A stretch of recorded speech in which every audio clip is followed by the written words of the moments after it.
హాయరా ఇవాళ స్కూల్కి పోలేవా? లేదురా ఇవాళ పోలే. ఎందుకు పోలే? కాస్త హెడ్డేక్గా ఉండే అని పోలేరా. బయట ఎందుకు ఉన్నావురా? ఏం లేదు, కొంచెం సేపు బయట కూర్చుందామని వచ్చా.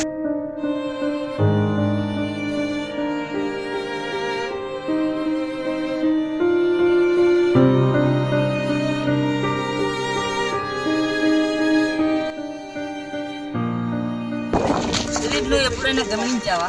ఎప్పుడు చూసినా అంబాదాస్ నీ దగ్గర నుంచే తింటాడు, కానీ ఒక్క రూపాయి కూడా ఖర్చు చేయడు. అరే వాడు నా ఫ్రెండ్ రా, నీకు అర్థం కాదు అది.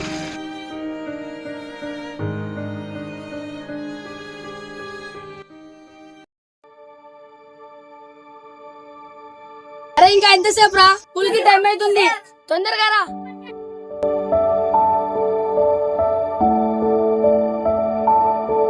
అరే నీకు కొంచెం కూడా ఓపిక లేదా? నువ్వు రెడీ తెచ్చాలా? నేను వద్దా మరి? ఇగో ఆపు నీ సోది, పద.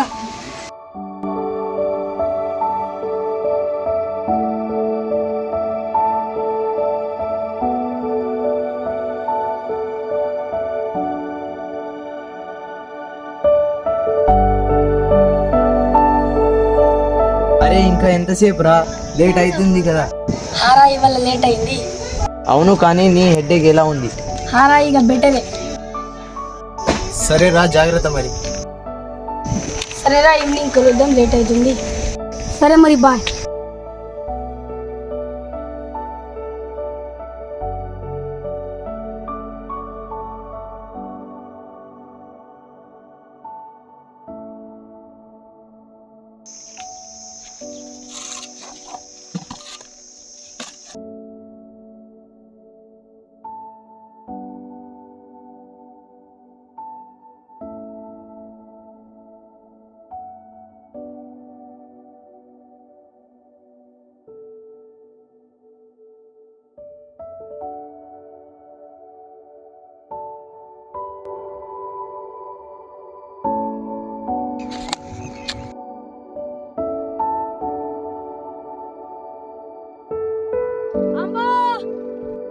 క్రికెట్ ఆడదాం రా. బ్యాటింగ్ చేస్తావా, బౌలింగ్ చేస్తావా? బ్యాటింగ్ చేస్తారా?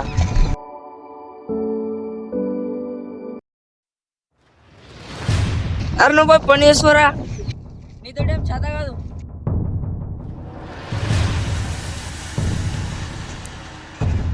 ఏంట్రా నువ్వు ప్రతిసారి ఎందుకురా వాడితో ఇలా చేస్తున్నావు? ప్రాబ్లం ఉన్నది కాబట్టి వాడు స్టడీ చేస్తలేడు, వాడు పని చేస్తున్నాడు. నువ్వు రిచ్ ఉన్నావు కాబట్టి పని చేస్తలేవు, చదువుతున్నావు. పోనీరా సుదీప్, మేము మిడిల్ క్లాస్ వాళ్ళం బాధ పెట్టినా సైలెంట్ గానే ఉంటాం.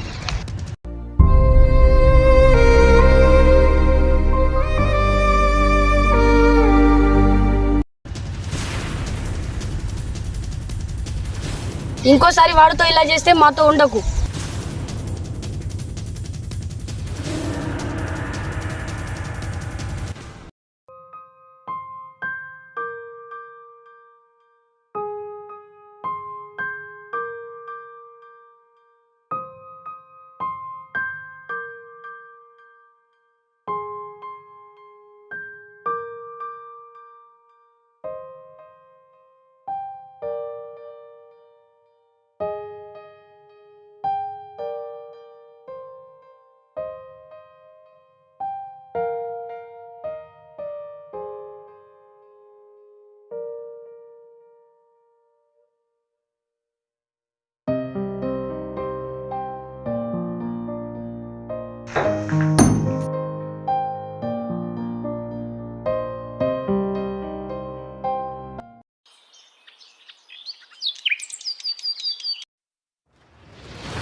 బాలాజీ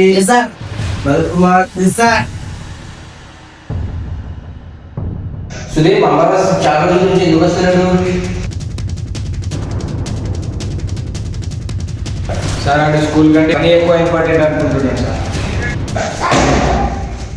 సార్ వాడు అలా కాదు, సిచ్యువేషన్ వల్ల పోతున్నాడు, కానీ వాడికి చదవడం అంటే చాలా ఇష్టం. వాడు పోయినసారి కూడా చాలా ఆప్షన్ ఉండే, ఈసారి కూడా రాకుంటే అది తీసి ఇంటికి పంపిస్తుంది.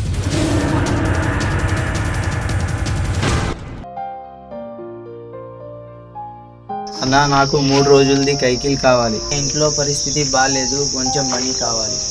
సరేరా.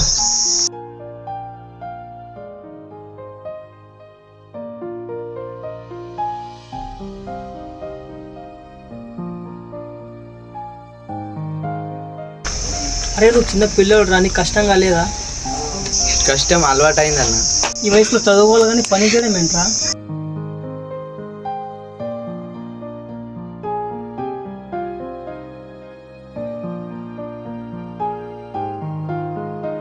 అమరాసు రేపు స్కూల్కి రావాలి. ఇంట్లో పరిస్థితి బాగాలేదు. నేను చదువుకుంటే మా ఇంట్లో డబ్బులు రావు. మిడిల్ క్లాస్ వాళ్ళకు కష్టాలు ఉంటాయిరా, కానీ డ్రీమ్స్ వదులుకుంటే మనం ఎప్పటికీ ముందుకు వెళ్ళలేం.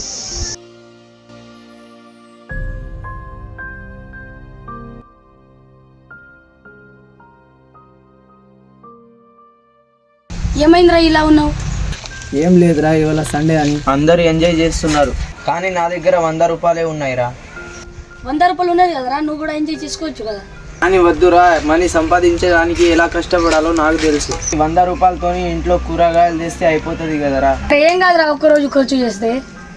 100 రూపాయలు అంటేనే మాలాంటి మిడిల్ క్లాస్ వాళ్ళకి అది 1000 రూపాయలు ఉన్నట్టు ఫీల్ వస్తుంది. అదే దీంతో బయట కాకుండా ఇంట్లో ఖర్చు చేస్తే అయిపోతుంది కదా. 100 రూపాయలు ఖర్చు చేస్తే ఇంకా నీ దగ్గర ఉంటాయి. మీరు రిచ్ కదరా. అలా ఎందుకు అంటున్నావురా ఇప్పుడు నువ్వు? మరి అంతే కదరా, నా దగ్గర ఉన్నదే 100 రూపాయలు, కానీ ఇంట్లో కూడా చూసుకోవాలి కదా. అరే నేను కడతామని మనం సినిమాకి పోదాం. నేను రాను. ఇలా నువ్వు కూడా అంటావు ఒకరోజు మనీతోని ఎంజాయ్ చేసినావు అని. నువ్వు నా ఫ్రెండ్ రా, కానీ అలా ఎందుకు అంటున్నావు? కానీ చాలా మంది అన్నారా, కానీ నేను అలా కాదురా. వద్దులే, నేను రాను. నువ్వు కూడా మనీ వేస్ట్ చేయకు. సాధించడానికి ఎలా కష్టపడాలో అది నాకు తెలుసు. సరేరా, ఇక నీ ఇష్టం.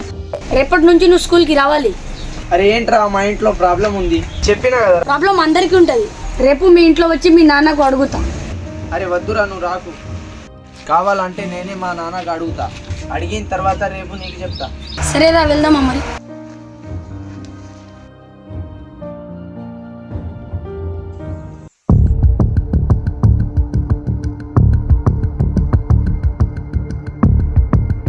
ఏమైందిరా, ఇవాళ చెప్తాన్నావుగా, ఇక్కడ ఎందుకు కూర్చున్నావు మరి? ఏం లేదురా, దయచేసి ఇక్కడ నుంచి వెళ్ళిపో. ఏమైందిరా, అది చెప్పు ఫస్ట్. ఏం లేదురా, మా నాన్నకి రాత్రి అడిగిన.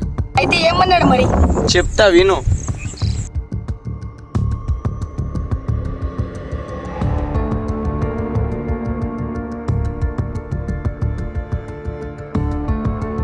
ఏంటి నాన్న, ఇందాకే మన ఇంట్లో తాగినావు కదా, ఇప్పుడు బాబాయ్ వాళ్ళ ఇంట్లో వచ్చి తాగుతున్నావు. నాకు కొంచెం కూడా అర్థం చేసుకోవాలి నాన్న. ఎందుకు ఎక్కువ చేసుకున్నావు? అసలు ఎందుకు వచ్చినావు ఇక్కడ అది చెప్పు. ఇప్పటి నుంచి నేను పనికి పోను, స్కూల్కి వెళ్తా. స్కూల్ లేదు ఏం లేదు, మూసుకొని పని చేయు. అప్పులు ఉన్నాయి మనకు. నువ్వు పని చెయ్యా, నువ్వే తాగి తాగి అప్పులు చేసావు. ఇప్పుడు నా మీద ఎందుకు అరుస్తున్నావు నాన్న? ఎందుకు ఎక్కువ చేస్తున్నావు?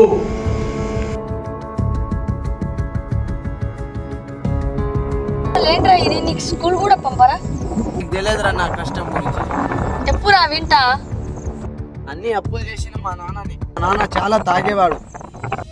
అప్పుల నుంచి చాలా అప్పులైనాయి మాకు. మా అమ్మ కూడా చాలా కొట్టేవాడు. ఇప్పుడు ఇలా అయినా 1 రూపాయి కూడా లేదు. అప్పులు ఉన్నాయి కానీ 1 రూపాయి కూడా లేదురా. ఆరా, ఇప్పుడు నా సమాజంలో చాలా మంది లైఫ్ లో అలానే ఉందిరా. వాళ్ళు చేసే తప్పులకి మనం ఇబ్బంది పడుతున్నాం. అసలు పిల్లలకు కూడా అర్థం చేసుకుంటలేదు. సుదీప్, నీకు ఒకటి చిన్న పని చెప్పాను. చెప్పు. 24 గంటలు ఎలా గడియారం తిరుగుతుందో అలానే మా మిడిల్ క్లాస్ వాళ్ళ మనసులో ఒక్క ఆలోచన తిరుగుతూనే ఉంటది. ఏంట్రా అది? మేము కూడా రిచ్ ఫ్యామిలీలో పుట్టి ఉంటే మా డ్రీమ్స్ కూడా ఇలా ఆగిపోయేది కాదు. మా దగ్గర కూడా టాలెంట్ ఉంటది, కానీ వాటిని నిజం చేయడానికి మా దగ్గర సిచ్యుయేషన్ ఉండదురా. అందుకే కొన్ని రాత్రులు మాకు నిద్ర కూడా పట్టదు. ఒక్కసారైనా మా లైఫ్ కూడా మారితే బాగుండు అని అనిపిస్తుంది. నీ బాధ అర్థమవుతుందిరా. ఏదో ఒక రోజు నువ్వు సక్సెస్ అవుతావు. ఏం టెన్షన్ తీసుకోకు, ఇంటికి పద. ఇలాంటి ఫ్రెండ్స్ ఉంటే చాలురా, లైఫ్ మొత్తం హ్యాపీగా ఉండొచ్చు. సరే మరి పోదాం. చాలామంది తల్లిదండ్రులు తమ పిల్లల మనసును అర్థం చేసుకోవడం లేదు. వారు చేసే కొన్ని తప్పుల వల్లే వారి పిల్లలే బాధపడుతున్నారు. చాలామంది పిల్లలు తమ కలలను సాధించలేకపోతున్నారు. ఎందుకంటే వారికి ఇంటి నుంచి సరైన మద్దతు దొరకడం లేదు. అమ్మ నాన్నల ప్రోత్సాహం లేకపోతే ఒక అబ్బాయి కానీ అమ్మాయి కానీ తన కలలను చేరుకోవడం చాలా కష్టం. తల్లిదండ్రులారా, మీ పిల్లలకు ఏమి కావాలో అడగండి. వారి కలలు ఏమిటో తెలుసుకోండి. నువ్వు చేయాలనుకున్నది చెయ్యి, మేము నీతోనే ఉంటామని ఒక్క మాట చెప్పండి. ఆ ఒక్క మాటే వారి జీవితాన్ని మార్చగలదు. ప్రపంచం మొత్తం అర్థం చేసుకోకపోయినా పర్లేదు, కానీ ఇంట్లో ఉన్న అమ్మా నాన్న అర్థం చేసుకుంటే చాలు అని చాలామంది పిల్లలు అనుకుంటారు. మీ పిల్లల భవిష్యత్తు మీ చేతుల్లోనే ఉంటుంది. దయచేసి వారి కలలను ఆపకండి. ముఖ్యంగా మధ్యతరగతి కుటుంబాల్లో ఉన్న పిల్లలకు వారి కలలను నెరవేర్చుకునే అవకాశం ఇవ్వండి. ఎందుకంటే ఒక పిల్లవాడి కల నెరవేరితే అతని జీవితం మాత్రమే కాదు, ఒక కుటుంబం మొత్తం మారుతుంది.